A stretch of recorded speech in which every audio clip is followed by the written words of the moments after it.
Welcome to San Jose Boy Scout Channel, the American flag. The flag of the United States is much more than just a red, white, and blue cloth. As the symbol of America, it stands for the past, present, and future of our country. It represents our people, our land, and our many ways of life. Honoring the flag offers all of us a time to think about what it means to be Americans and to pledge ourselves to making our country the best it can be. Perhaps you recite the Pledge of Allegiance each day at your school.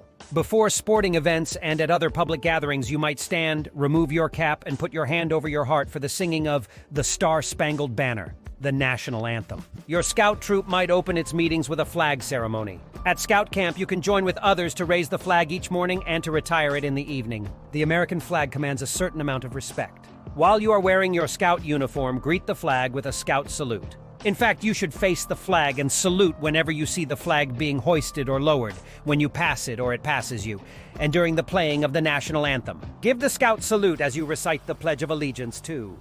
Greet the flag when you are not in uniform by removing your hat, if you are wearing one, and placing your right hand over your heart.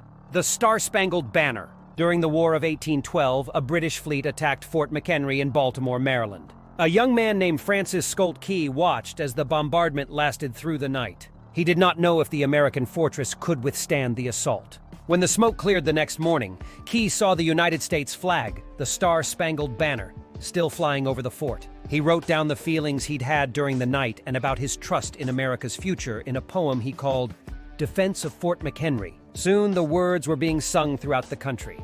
Francis Scott Key had written the lyrics to the song that has become known as the Star-Spangled Banner. Oh, say can you see by the dawn's early light, what so proudly we hailed at the twilight's last gleaming, whose broad stripes and bright stars through the perilous fight. O'er the ramparts we watched were so gallantly streaming, and the rocket's red glare, the bombs bursting in air, gave proof through the night that our flag was still there. Oh, say does that Star-Spangled Banner yet wave? O'er the land of the free and the home of the brave? Flying the flag. The flag of the United States may be flown every day. Flags are usually flown from sunrise to sunset. Properly lit, they can be flown at night, too.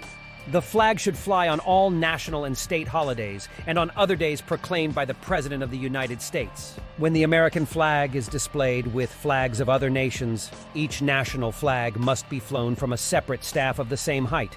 When the American flag is displayed with other types of flags, such as state flags or the flags of organizations, the national flag is given the position of honor to its own right and should be flown above the others. If flags are displayed at equal heights, the United States flag is either out in front or farthest to its own right. The American flag is hoisted first and lowered last. Raising the flag. To hoist a flag on a flagpole, hold the folded flag and prevent it from touching the ground. A second person should attach the flag to the flag line, called a halyard. Then briskly raise the flag, keeping the line tight. When the flag is flying freely, step back and salute as the other person ties the halyard to the flagpole. Lowering the flag. Loosen the halyard from the pole and slowly lower the flag. A second person salutes until the flag is within reach, then gathers the flag into their arms. Remove the flag from the halyard and tick the halyard to the pole, then fold the flag for storage. A person lowering the flag alone need not try to fold it. The flag can simply be gathered into your arms so that it does not touch the ground, then taken indoors to be folded and stored properly. The flag at half-staff. Fly the flag at half-staff to show sorrow following a national tragedy, to mark the death of a president or other national or state figure, or to honor those who have sacrificed their lives for their country. Hoist the flag to the top of the pole, hold it there for an instant, and then lower it to a point halfway between the top and the bottom of the pole.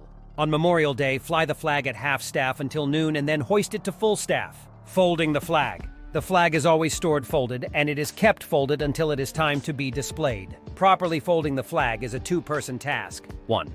Fold the flag in half lengthwise so the striped half covers the blue field. 2. Fold it in half again. 3. Bring the lower striped corner to the upper edge, forming a triangle. 4. Fold the upper point in to form another triangle. Continue until the entire length of the flag is folded. 5. When you get near the end, nothing but the blue field showing. Luck the last bit into the other folds to secure it. 6. The final folded fog resembles a cocked hat with only the white stars on a blue field showing, displaying the flag. The flag may be carried on a staff in parades, at scout meetings, and during other ceremonies and patriotic events. When displayed from a staff in an auditorium or place of worship, the flag of the United States of America holds the position of honor to the right of a speaker facing the audience. Any other flag should be placed to the speaker's left. When displaying a flag horizontally or vertically against a wall, the blue field should be at the top and at the flag's own right, to your left as you look at the flag.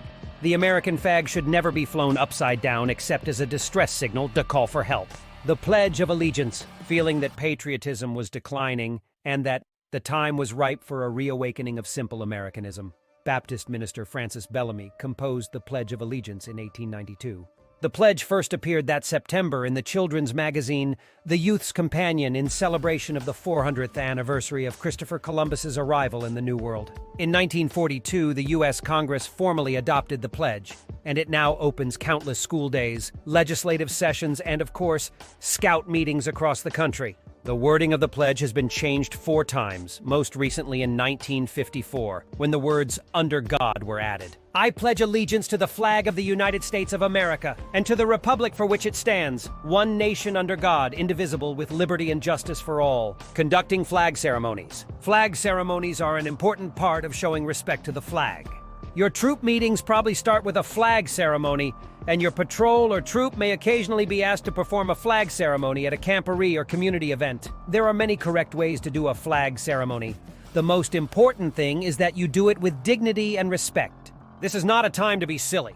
A simple flag ceremony. Here's an outline for a simple ceremony using an American flag and a troop flag that could open a troop meeting.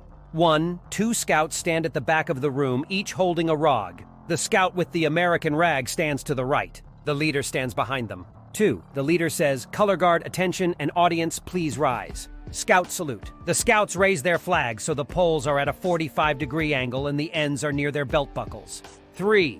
The leader says, "Color guard, post the colors." The scouts with the flags walk to the front of the room. When they get near the front, the scout with the American flag crosses in front of the other scout. They place the flags in their stands, then step back and salute. 4. The leader says, "Please join me in the Pledge of Allegiance," and then leads the pledge. 5. The leader says, "2," and everyone stops saluting. The leader says, "Color guard, reform and return to ranks." The flag carriers line up at the front of the room and walk back to their starting position.